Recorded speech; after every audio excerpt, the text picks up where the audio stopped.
And what is going on with the shootings, which clearly is heavy on all of our hearts and minds today.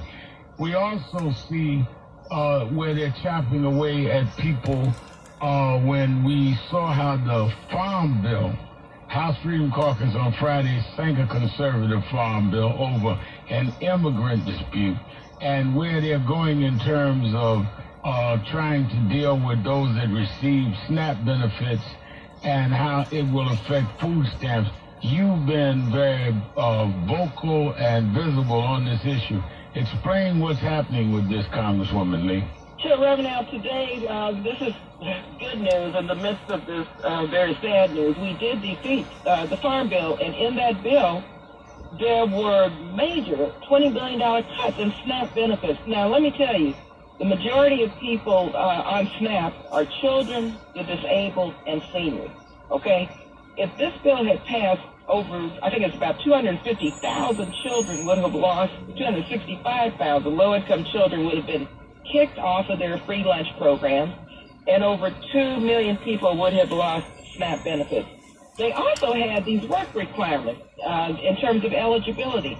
Well, you know what? The majority of people on SNAP are working. They're working 2 jobs. They don't have enough wages because they're not making a living wage to take care of their families, so they're working. And so why in the world would you put requirements on people who are working to make it even harder for them to feed their families? And so it's shameful that the Republicans would even think about doing this. But I'm glad that the Freedom Caucus helped us defeat the bill. But let me tell you, their motives were not pure. Right. Their motives in terms of immigration were terrible, because we still haven't passed legislation to protect our young immigrants who are as American as you and I, who came here as babies and children, and we still have not protected them in terms of DACA and the Dreamers, or comprehensive immigration reform. So, you know, it's for very sinister reasons that they helped us defeat it, but it did go down. And let's hope now we can go back to the drawing board and come up with a farm bill that does not attack the poor and the most vulnerable. And Reverend, let me close by just saying I was on food stamps during a very difficult period in my life, raising 2 small kids on public assistance and food stamps, trying to get through college, community activists. And this was a bridge over troubled waters for me. I don't know how I wouldn't have made it had it not been for the SNAP program. And so I know personally that the majority of people who receive public assistance or public benefits do it because they need it to help them out during a period of time that's very difficult. So come on, you know, our values as a country seem to be backsliding. And this Donald Trump over in the White House really is part of this deconstruction, as Steve Bannon said, of the administrative state, taking away the federal role out of every part of our lives.